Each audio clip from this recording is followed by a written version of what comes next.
You know, I debated if it was appropriate to wear the victory chain during preseason, and then I decided, you know what? Victory chain can wait until the games matter in October. However, the Oilers, they did defeat the Winnipeg Jets tonight, 3-2 in overtime in preseason action. I was just happy to watch hockey again, like NHL action. Official NHL action is back, and I thought the Oilers played really well. There's a lot of players at Edmonton that I thought played good. There's a few that I thought were a little underwhelming, and so we'll jump into the post-game recap, the first one of the 2024-25 season. If you end up enjoying this video, make sure you hit like, and if you really like it, make sure to subscribe if you are not yet subscribed, and let's jump into it. First period, Olivier Rodrigue gets the start in net for Edmonton, and then Eric Comrie gets the start for the Winnipeg Jets, and Comrie played unbelievable, by the way. He was going to be one of my 3 stars, but I decided not to place Comrie in there just because that overtime goal he gave up at the end, kind of a stinker, considering how good he played before that. So, first period, there was a really nice tribute to the Gaudreau brothers before the game. I thought that was terrific. I think they've been putting that tribute out before every game in the NHL so far, so that was really nice to see. And then Dermott had an early hit, and he lost his stick on the first shift of the game, and then Winnipeg shot from the point, beats Rodrigue off a deflection in front by Gustafsson, 1-0 Jets early. Carrick then had a good shot that deflected wide, and I thought the pace early in this game was very quick, and I thought the pace in general for a preseason game was really, really high. You don't usually see teams with a pace like this. In preseason, there's a lot of feeling out. There's a lot of, figuring out team structure, but I was actually highly entertained during most of this game. You could tell there's a lot of players on both teams really fighting for a roster spot right now. Not long after the Carrick shot, Sam O'Reilly beat Comrie 5-hole to make it 1-1. Cam Dineen with a terrific pass to find him up the middle for a partial breakaway, and then O'Reilly with a quick little nifty shot to beat Comrie 5-hole. Hamblin line then had a great shift after that. Oilers with a ton of offensive zone pressure. 2 shifts in a row for that Hamblin line. Savoie and Podkolzin were buzzing as well. Rodrigue then made a good save. Carrick with a nice toe drag. Doesn't shoot. I would have liked a shot there. There was a really nice play by Carrick. Made a nice toe drag. He got himself right into the slot and he tried to make a pass. I thought Carrick had a really good game for Edmonton as well. Podkolzin was physical and fast in this first period. Good shift for him.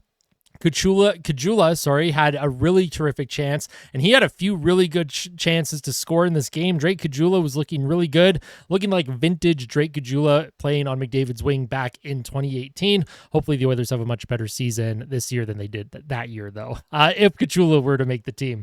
Savoie was showing some good hands. Caggiula with another good chance that was saved. Oilers were continuing with offensive zone pressure. Hamblin was all over the puck on both sides of it, defensively and on the offensive side. I thought James Hamblin had a terrific game. James Hamblin ended up -2 on the night, but that was not indicative of his play at all, in my personal opinion.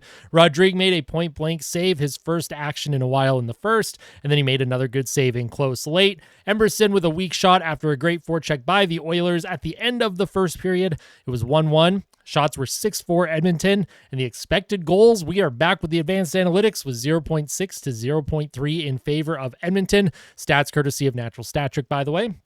I thought it was a very encouraging early play from Podkolzin, Hamblin, and Savoie. That line was terrific all night. They continued that momentum in the second and third period. And then, of course, Podkolzin helped set up the game winner in overtime, but we will talk about that. And then I actually liked Emerson, too. I thought Emerson played a really good game. I thought he was doing the little things early in the game, and that continued throughout as well. A couple moments where, it looked like things were going to be shaky, but then Emerson, just a night, whether it's a 4-foot pass to someone in close for support, or just a nice outlet, or just a dump to clear the zone. I thought Emerson looked really good tonight.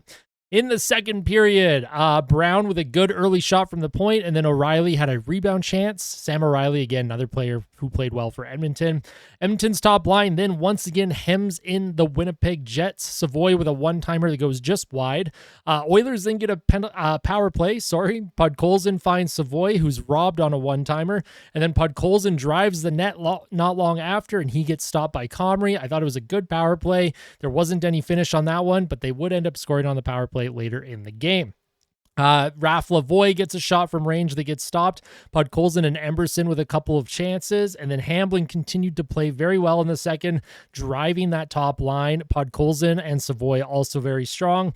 Jets went 10 plus minutes straight without a shot. Delia, comes in for Rodrigue. Delia was then tested early, but he swallowed that puck up. Shots were 16-8 Edmonton at this point. Lavoie and Caggiula were buzzing. Oilers were rolling all four lines, and Podkolzin was stopped off the rush very late in the second. End of two, score was 1-1. The shots were 19-9 in favor of Edmonton, and the expected goals 1.8 to 0.7 in favor of the Oilers. I thought the top line was very impressive again in the second, and then Raphael Lavoie, he was becoming more noticeable as this game was going on. And then, of course, once the third period gets going here, Lavoie made his presence felt.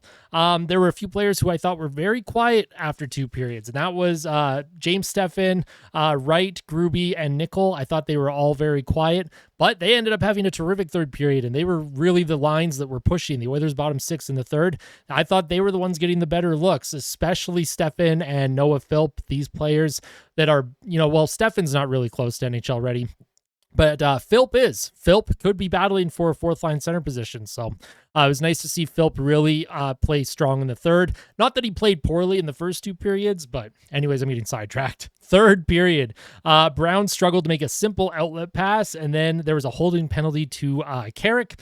Emberson clear almost springs Caggiula on a breakaway shorthanded. Philp with a good face-off win to get that all started while the team was shorthanded, so that was nice to see. Edmonton with a really good kill. The Jets pretty much had no pressure, no sustained pressure, no good shots. Puck then awkwardly rolled to Delia, and he had to be sharp and cover it. Hoffman with a grade A shot that was stopped by Comrie. That was another player who I thought played pretty good for Edmonton. Mike Hoffman. He was doing the little things, and I actually thought he had some good looks tonight. Jets then got some pressure, but Delia slowed things down with a stoppage. Philp then tried to find Hoffman on a 2-on-1, but he drew a power play for the Oilers as Hoffman just couldn't quite corral that puck. Lavoie then with an absolute bomb from the top of the left circle scores to make it 2-1 Edmonton power play goal. Savoie, Hoffman, and Podkolzin were kind of all buzzing in the offensive zone on that power play, and Lavoie makes them pay with his signature one-timer. Jets then immediately tie the game. As I was typing out my thoughts on the Lavoie goal, the Jets tied the game 10 seconds later, 2 goals in 10 seconds. Not long after the Jets tie it, though, Wright hits the post for Edmonton. Good forecheck by Savoie. Lavoie then finds Caggiula, who was stopped, and then Wright with another good shot that gets stopped in close. And then Philp and Steffen were stopped on a glorious opportunity. They had a partial 2-on-1. Steffen with a good shot, and then Philp crashing for the rebound, and Comrie made 2 terrific saves. So that was unbelievable by Comrie. Lavoie then had a terrific chance late, and then Podkolzin had a one-timer with 18 seconds left to play, and he just missed the net. At the end of the third period, the score 2-2. Shots 28-18 Edmonton. Expected goals 2.8 to 1.25 in favor of the Oilers. In overtime, Delia had to make an early save, and then Podkolzin, he throws a huge hit behind his net. He strips the Jets player of the puck, starts a 2-on-1 with Cam Dineen, who scores to give Edmonton the win. End of the game, the Oilers win 3-2. Shots were 29-19 Edmonton. Expected goals 2.9 to 1.3 in favor of the Oilers. Next up for Edmonton is a split squad match against the Calgary Flames tomorrow. I will have pregame report up for both games. I'll kind of do it all in one video. I know the Oilers home game because they're playing at Rogers and in Calgary. I know the home game, they're going to have McDavid and Draisaitl in the lineup. I think their home lineup is going to be more NHL centered. And then the lineup that goes down south to Calgary, that will be probably similar to tonight. Few vets sprinkled here and there, and then a lot of young players that they're trying to get a look at. And my 3 stars. Third star, I had James Hamblin. As I mentioned, he was a -2, but he had a 71.9 expected goals for percentage, and I thought he played terrific hockey. I liked James Hamblin's game a lot. If he plays like that throughout the rest of the preseason, it's going to be pretty hard to send him back down to the minors. Really liked his game. Second star, I gave to Vasily Podkolzin. He had 1 assist on the overtime winner, an 80% expected goals for percentage, which was the best on either team, according to Natural Stat Trick. So great game from Podkolzin. He was very physical, and he had a lot of really good looks, and it was nice to see him get on the score sheet at the end of the game, contributing to that overtime winner. And the first star, I gave to Dineen, the defenseman for Edmonton. He had 1 goal, 1 assist, and a 76.3 expected goals for percentage. Oh boy, lots of talking in this video. It was a fun game. Like I said, it's good to get back into the swing of things here. There's been a lot of support on the channel, especially on the pregame video. So everyone that tuned into that, I do really appreciate it. And for those of you who are going to be tuning in tomorrow, we've got the split squad games tomorrow, 2 games. I'm excited to keep watching hockey and continue to provide content for everyone.